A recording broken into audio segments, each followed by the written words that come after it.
അയർലൻഡിലെ അർദാര എന്ന ഒരു കൊച്ചു ഗ്രാമത്തിലാണ് റെയ്ൻ എന്ന ചെറുപ്പക്കാരൻ താമസിച്ചിരുന്നത്. ആ ഗ്രാമത്തിലെ മറ്റുള്ള ആളുകൾ കൃഷിപ്പണി ചെയ്തും മീൻ പിടിച്ചുമൊക്കെയാണ് ജീവിച്ചിരുന്നത്. എന്നാൽ റെയ്നിന് അതിലൊന്നും താല്പര്യമില്ല. അവൻ കുന്നുകളും കാടും ഒക്കെ ചുറ്റി നടന്ന് സമയം ചിലവഴിക്കാറാണ് പതിവ്.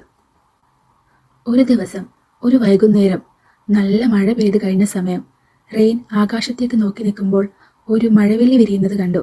ആ മഴവില്ല് ഒരു സാധാരണ മഴവില്ലായിരുന്നില്ല. വളരെ ഭംഗിയുള്ള നല്ല തിളങ്ങുന്ന പോലെയുള്ള ഒരു മഴവില്ലായിരുന്നു അത്. ആ മഴവില്ലിന്റെ ഭംഗി നോക്കി നിൽക്കുമ്പോഴാണ് റെയ്നിന് പഴയ ആളുകൾ പറയുന്ന ലെപ്രിക്കോൺസിന്റെ കഥകൾ ഓർമ്മ വന്നത്. ലെപ്രിക്കോൺസും അവരുടെ സ്വർണ്ണക്കുടങ്ങളും. മഴവില്ലിന്റെ അറ്റം നോക്കി ചെന്നാൽ ലെപ്രിക്കോൺസിനെ കാണാമെന്ന് പണ്ടുള്ളവർ പറയുന്നത് റെയ്നിന് ഓർമ്മ വന്നു. എന്നാൽ റെയ്ൻ ആ കഥകളൊന്നും ഇതുവരെ വിശ്വസിച്ചിരുന്നില്ല. പക്ഷേ ഇന്നത്തെ ഈ മഴവില്ല് കണ്ടപ്പോൾ എന്തോ അതിന് പിന്നാലെ പോകാൻ അവന് തോന്നി. ലെപ്രിക്കോൺസ് ആരാണെന്നോ? ലെപ്രിക്കോൺസ് എന്നാൽ കുള്ളന്മാരായിട്ടുള്ള ജീവികളാണ്. ഈ ജീവികൾക്ക് ഒരു മനുഷ്യൻ്റേത് പോലെയുള്ള രൂപമായിരിക്കും. പക്ഷേ അവരുടെ ജോലി എന്താണെന്ന് വെച്ചാൽ കാട്ടിലെ മറ്റുള്ള ജീവികളുടെയൊക്കെ ഷൂ പോളിഷ് ചെയ്യുക എന്നതാണ്. ഷൂ പോളിഷ് ചെയ്ത് കൊടുക്കുമ്പോൾ കിട്ടുന്ന കൂലിയായ സ്വർണ്ണ നാണയങ്ങൾ അവരൊരു കുടത്തിലിട്ട് വെക്കും.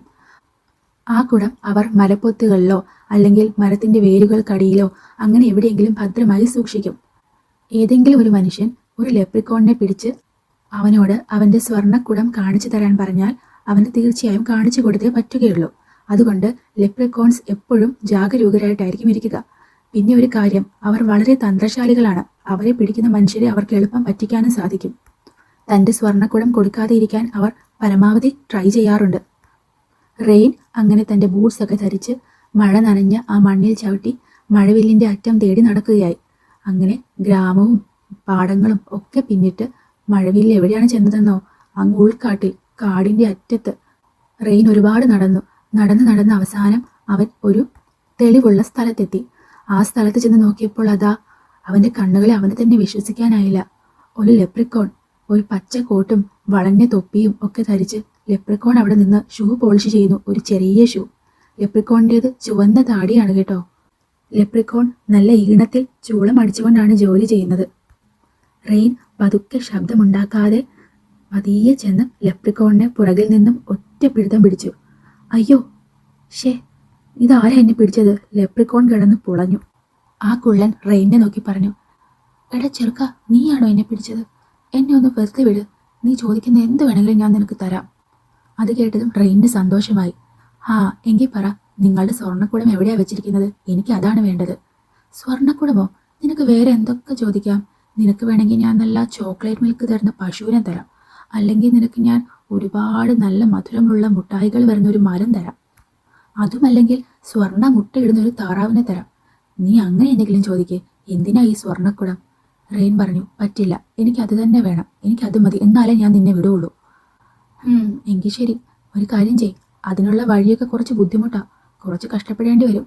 കുറേ നടക്കേണ്ടിയും വരും. സമ്മതമാണോ? റെയ്ൻ തലയാട്ടി. സമ്മതം. അങ്ങനെ ലെപ്രിക്കോൺ റെയ്നിനെയും നയിച്ചുകൊണ്ട് ഉൾക്കാട്ടിലേക്ക് നടന്നു. താഴ്ന്നു കിടക്കുന്ന വള്ളിപ്പടർപ്പുകളും അരുവികളും ഒക്കെ പിന്നിട്ട് അവർ ഒരു വലിയ പഴയ മരത്തിന്റെ അടുത്തെത്തി.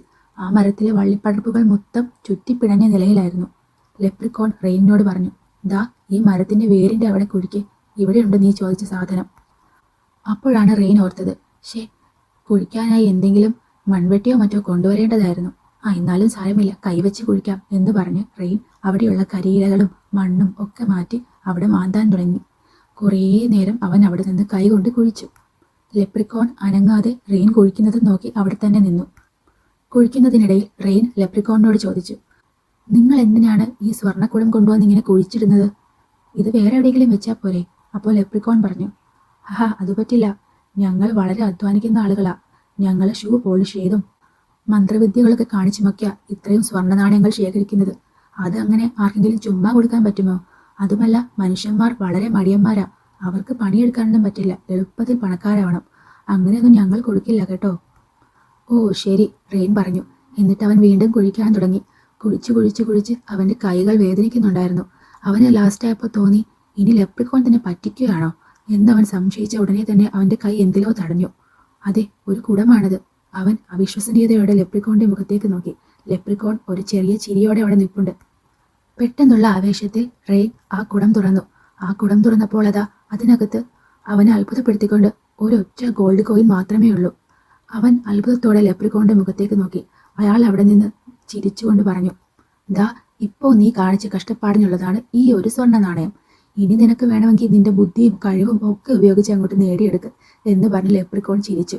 അയാളുടെ ചിരി അന്തരീക്ഷം മുഴുവൻ മുഴങ്ങി.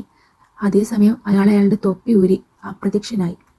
റെയിനിന് ആദ്യം നിരാശയും സങ്കടവും ഒക്കെ തോന്നി. എന്നാൽ പിന്നീട് അവൻ അതോർത്തപ്പോൾ ചിരിയാണ് വന്നത്. ലെപ്രിക്കോണിനെ പിടിച്ചതും എന്തായാലും ഒരു സ്വർണ്ണ നാണയം കിട്ടിയല്ലോ. ഇതിപ്പോൾ എല്ലാവരോടും പറയുകയും ചെയ്യാം. നല്ല കഥ തന്നെ എന്തായാലും. റെയിൻ കുറെ അവിടെ നിന്ന് ചിരിച്ചു. റെയിൻ തനിക്ക് കിട്ടിയ ആ സ്വർണ്ണ നാണയവുമായി നാട്ടിലേക്ക് തിരിച്ചു വന്നു. എന്നിട്ട് ആ നാട്ടിലുള്ള എല്ലാവരോടും താൻ ലെപ്രിക്കോണിനെ പിടിച്ച കഥയും ഈ സ്വർണ്ണ നാണയത്തിൻ്റെ കഥയും പറഞ്ഞ് ചിരിച്ചു.